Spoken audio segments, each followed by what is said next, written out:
Chapter 6. A short time later we were seated on the bronze platform beside the astronomical instruments, sipping wine, meaning Yen Shi and Master Li were emptying the latter's wine flask, while I drank plum juice with vinegar from my own flask.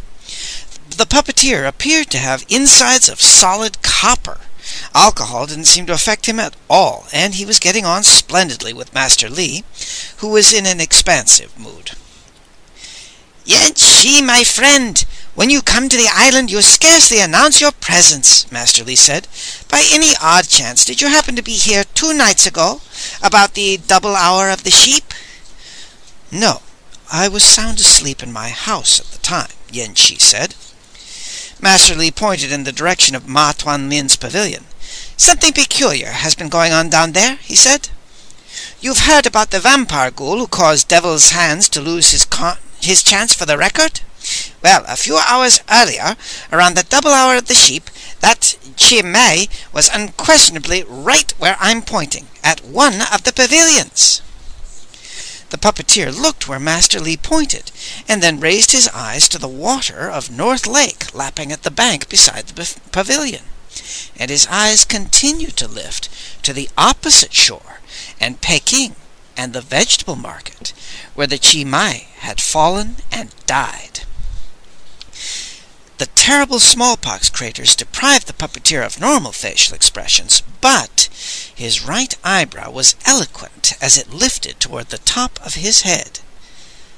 "But how?" "Ah, you see it! I thought you would," Master Li said happily. He turned to me. "Ox, that's the most important reason for coming back to the island. We are now absolutely certain that the vampire ghoul was outside Ma Tuanlin's pavilion a few hours before it crawled into its coffin on Coal Hill. All right, how did it get from the pavilion to the cemetery?" "Why, I suppose it just—" I halted with the sentence half-formed. North Lake was between the pavilion and Coal Hill, and could a Chi Mai swim? The idea of such a monster rowing sedately across in a boat with a ripped-off head neatly stored between its feet was ludicrous, and I seemed to hear Auntie Hua on the subject of monsters. "Ox, if you can't get to sunlight, run toward water. The living dead fear it, and will brave it only as a last resort." Master Li shared the last of the wine with the puppeteer, and then pitched the goat-skin flask to the water below. "I would assume you have a pick and shovel stored somewhere," he said to the puppeteer. "Our meeting has been so fortunate that I'd like to prolong it, and if you have nothing more pressing to attend to, you might like to help track the path of a vampire ghoul." Yen Shi's eyes could also be expressive, and they were sparkling. "Delighted. If nothing else, I can dine on the tale for a month," he said. Master Li got on my back, and the 3 of us made good time to the pavilion, pausing only to collect Yen Shi's pick and shovel from a ditch where he'd concealed them, and soon we were standing close to the spot where flies still swarmed around grass stained with a mandarin's blood. I thought Master Li was going to have us fan out and search for claw prints, but he had something more specific in mind, and he pointed toward the huge pile of dirt the creature had apparently crawled from. "That's supposedly dirt dug for a construction project that was cancelled," he said. "Construction on Hortensia Island is rare, and I hadn't heard of anything scheduled. See if you can find the hole this stuff came from." We worked around the great pile, hacking through weeds. Then we circled out farther and farther, until we reached the limit at which dirt could reasonably be pitched where it was. But still we found no hole. There remained the possibility that the workmen had been terrible amateurs who tossed dirt so that half of it slid back on top of them, and we dug a series of holes down through the pile itself, but always the shovel scraped against solid earth and dead, matted grass. "Venerable sir, the dirt didn't come from here," I finally said. "It had to be hauled in from some other location." "That," Master Li said complacently, "is precisely what I expected, and it's 100 to 1 that the other location is across the lake, near Coal Hill. Vampire ghouls never stray far from their coffins. This one happened to fall into, or was taking a nap in, a pile of dirt near the cemetery, and it was accidentally carried here, and its homing instinct allowed it to find the path the dirt had taken. If a chi-mai can find a path, so can we. It didn't take long now that we knew what we were looking for. Yan-Chi swung his pick at thick reeds against the bank of a low cliff nearby and almost spiked himself in the left leg as the pick met no resistance and whipped around. We pushed reeds down and found a large dark hole, and any doubts vanished when we found dribbles of loose dirt and marks of large sleds that had been carrying heavy loads. I raced back to the U and returned with torches, and then we started down the tunnel that was headed east toward the Imperial City and Coal Hill. The path dipped down and finally leveled off, and I nervously lifted my torch and studied the stone ceiling. This tunnel hadn't been dug recently. It was old, perhaps as old as the U, and I saw black spots on the ceiling that seemed to move like giant spiders, and a slow, menacing plop, plop, plop sound announced the dripping of water. We were making our way beneath the surface of the lake now, and I didn't want to think about things like rock falls. There was no sound except that which we made. "Hold up," Master Li said. He had turned aside and was waving his torch around an alcove that opened on the north side. It was about 30 feet long and 10 feet deep, and the floor was littered with fragments of rock. I saw a huge scar in the stone wall, recently made, and Master Li found traces of ancient chisel marks on some of the smashed fragments. "It looks almost as though somebody discovered an old frieze and then smashed it to pieces before anyone else could see it," he said. "Ox, do you remember that rubbing we found in Ma's pavilion? I wonder if it came from here. After all, dirt was carried through this tunnel and dumped right in his backyard, and I doubt that he knew nothing about it." There was nothing else to be seen, so we continued on. I was very nervous. For all I knew, the Chi-Mei had his whole family down here, and our torchlight was announcing the approach of dinner. I clutched the pick like a battle-axe, but nothing happened. And the path began to rise, and far ahead we saw a flicker of light. We finally came to a flight of steps that led up to a stone landing, and a wooden framework and a pair of large doors confronted us, and the hazy yellow light was coming through the crack between the doors, which stood slightly ajar. Master Li signaled for us to extinguish our torches. "I think we've come up to ground level," he whispered. "I also think we're inside the artificial mound of Coal Hill, and that explains why dirt was removed and carted to the island, where it wouldn't cause comment. This is a cave that was dug recently and secretly, right beneath the palaces of the wealthiest mandarins." We slipped silently through the doors into a large room that was piled with packing cases, stacked one on top of another, almost to the ceiling. Across from us was another pair of doors, and the light in the room was coming in through cracks at the edges, but this wasn't artificial. It was sunlight, and when we put our eyes to the largest crack, we were looking down at water. "Ha!" Master Li whispered. "That's it! This is a smuggling operation, and it must involve mandarins of very high rank. That's the canal at the base of Coal Hill. Their barges pass through customs at Ta Kao Tien, preferably at nightfall, and begin inching up toward export clearance at Shao Huang Tien, and halfway through they pass here, where well-trained crews are ready.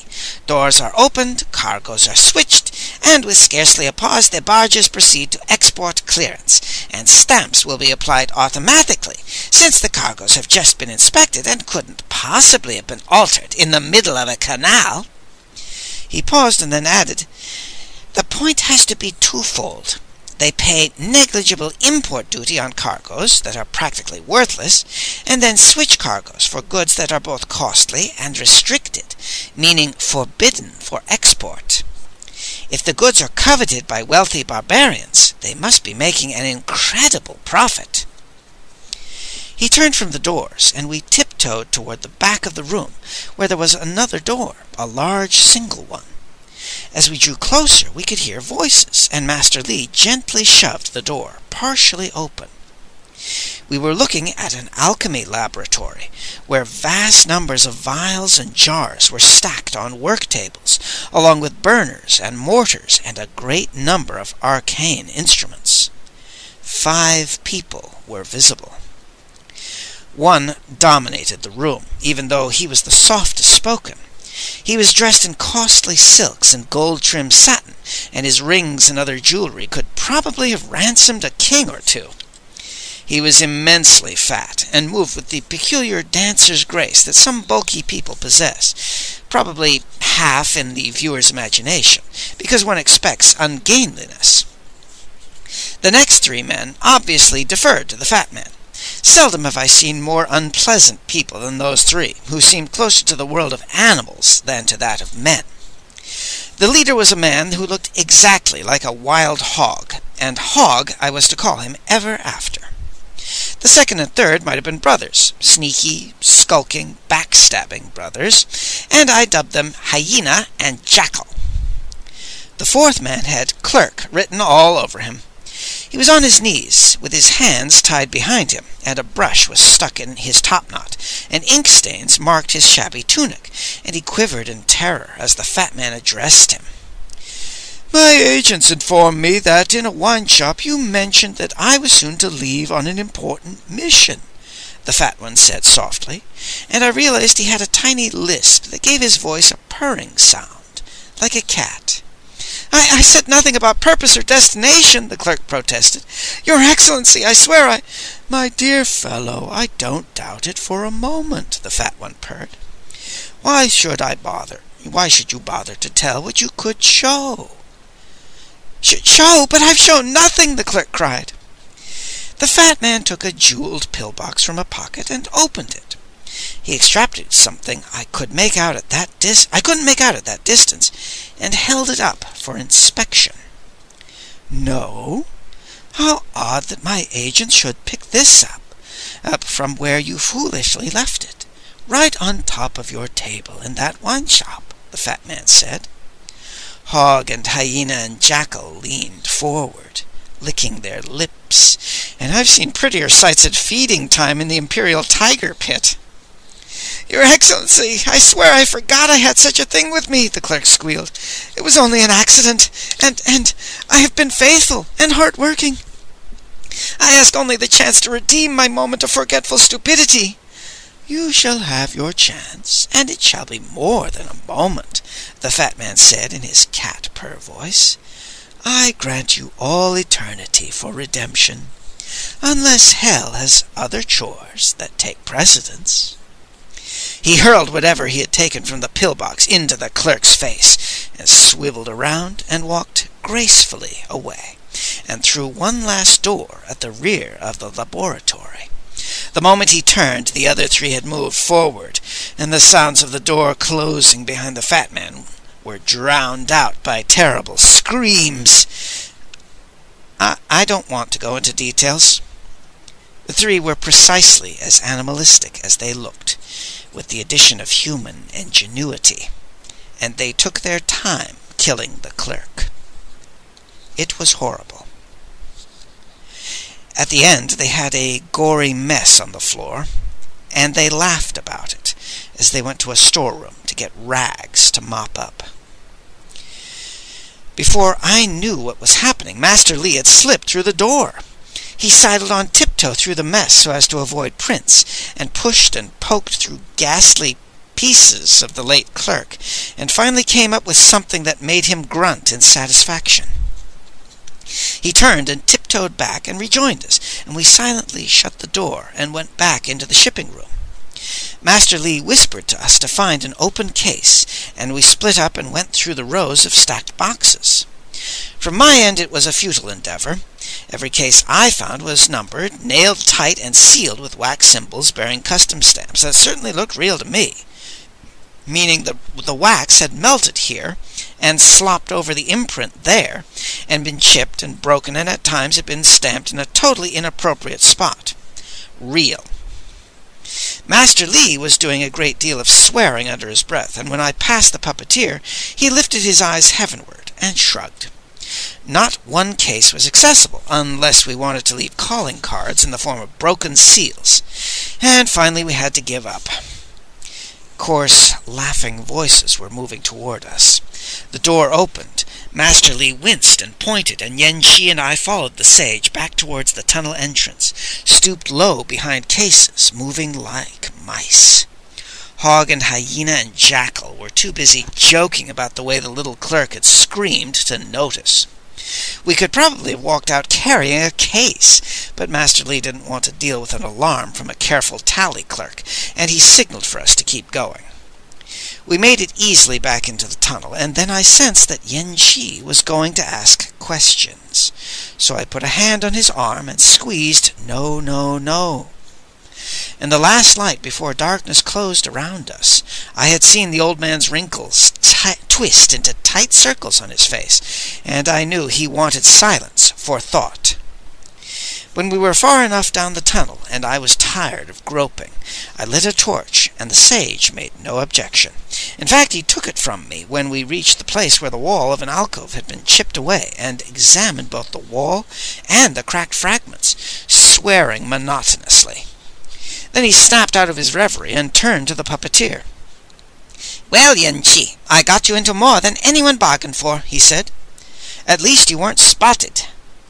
Yen Shi flashed that gorgeous, astonishing smile. "I enjoyed it," he said openly and frankly. "Can you have them arrested?" "I would tend to doubt it," said Master Li. "That fat fellow who ordered the murder happens to be the second most powerful eunuch in the empire, commonly called Li the Cat. He holds ministerial rank. I'd need a warrant signed by the Son of Heaven, and by the time I got it, the contraband would have vanished, and the cave would be a home for hapless orphans, and the clerk's dear old mother would swear her darling boy expired from typhoid fever at the age of 4. He reached for wine and realized he'd finished it. "I need to nail them for the smuggling racket, not murder. And that won't be easy, because of this." Master Li pulled out a tiny object and held it to the torchlight. "A tea leaf?" Yen Shi said. "Indeed, yes, and it's also a very bad tea leaf," said Master Li. "Good tea is restricted, of course, so fortunes can be and are made smuggling it to barbarians, but this stuff can be shipped out by the ton. It's ta-cha, the cheapest of all bohis, and on top of that it's been damaged, probably by a flood. Tea like this is worth no more than 10 cash a pound, yet this is what Li the Cat threw in the clerk's face, and apparently it was so important that leaving the premises with a leaf of it in his possession cost the clerk his life. You figure it out." "No, thank you," said Yen Shi. "I do, however, have a favor to ask." "If I can grant it, it's yours," Master Li said grandly. "Consider that I now have a small stake in this affair, and command my services, night or day, when something comes up."